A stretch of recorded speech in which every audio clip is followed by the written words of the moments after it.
मैत्रिणींनो, मिक्स डाळींचे डोसे बनवायचे आहेत. मग त्यामध्ये सगळ्या डाळी आपण घालायच्या आहेत. डोसे कुरकुरीत झाले की लहानांपासून मोठ्यांपर्यंत सर्वांना आवडतात. नेहमी तेच नाश्त्यासाठी पदार्थ म्हणजे शिरा, पोहे, उपीट खाऊन कंटाळा आला की डोसा घरी बनतोच.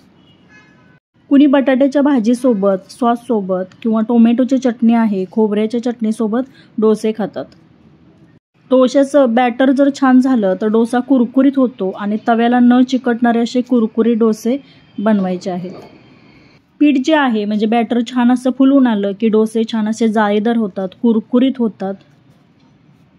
डोशासाठी लागणारं बॅटर बनवण्यासाठी आपल्याला तांदूळ भिजत घालायचा आहे. तांदूळ घेत असताना कोणताही जुना तांदूळ घ्या.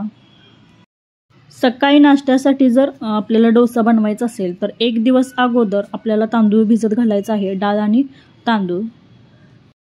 तांदूळ कमीत कमी 7 ते 8 तास भिजले तर डोसे छान होतात. 3 वाट्या तांदूळ घेतलेला आहे, त्यामध्ये 1 वाटी उडीद डाळ घातलेली आहे.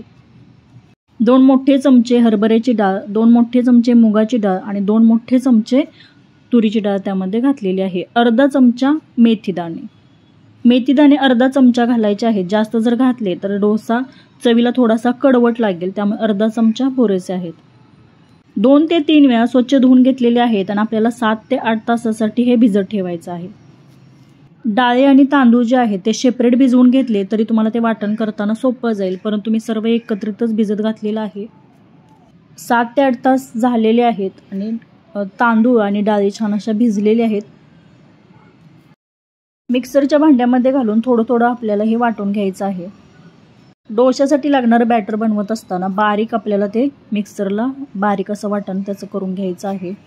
इडलीसाठी वाटण करत असताना थोडंसं रवा जरी वाटून घेतलं तरी इडल्या छान फुलून येतात, परंतु डोशासाठी ज्यावेळी आपण बॅटर बनवतो त्यावेळी बारीक आपल्याला ते छान असं मिक्सरला वाटून घ्यायचं आहे.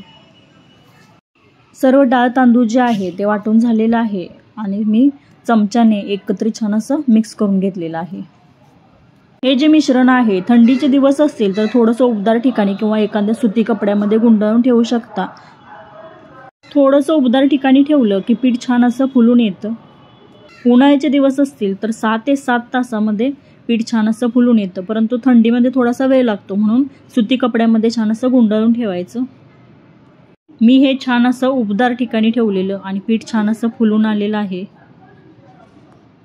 या बॅटरचे डोसे अगदी जाळीदार होतात आणि कुरकुरीतही होतात.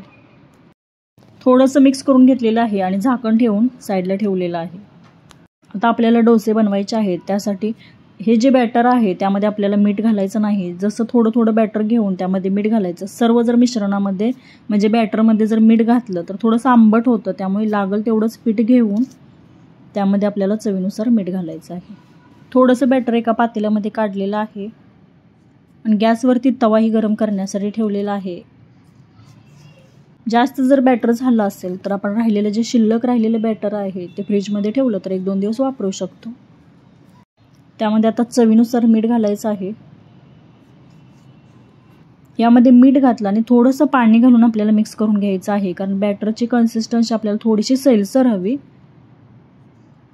बॅटर जर जास्त घट्टसर असेल तर आपल्याला तव्यावरती डोसे पसरवता येत नाही, त्यामुळे थोडंसं सैलसर करून घेतलं की डोसे छान असे तव्यावरती पसरवता येतात.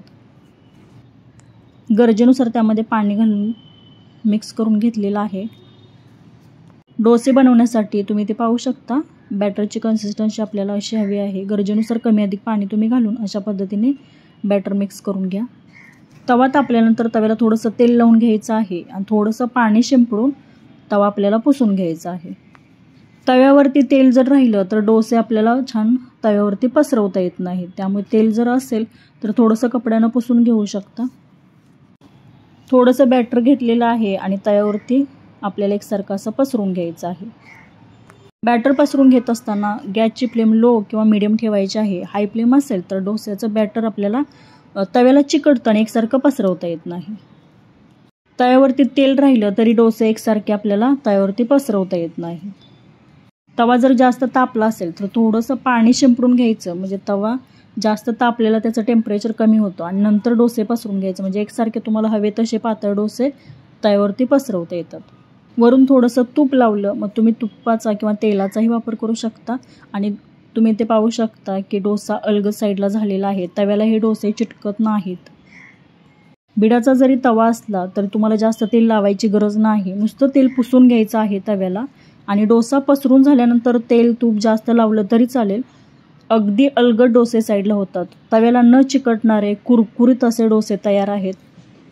मिश्र डाळींचे डोसे आहेत त्यामुळे चवीलाही छान लागतात.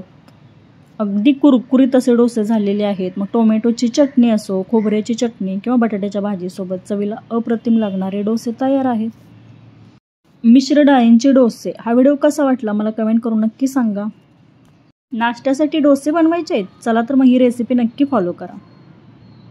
न तुटणारे, न तव्याला चिकटणारे, कुरकुरीत आणि चवीला पण छान लागणारे असे हे डोसे तयार आहेत. व्हिडिओ आवडला असेल तर नक्की लाईक करा. चॅनेलवरती नवीन असाल तर किचन क्वीन रेसिपीज या चॅनेलला नक्की सबस्क्राईब करा. व्हिडिओ पाहिल्याबद्दल धन्यवाद.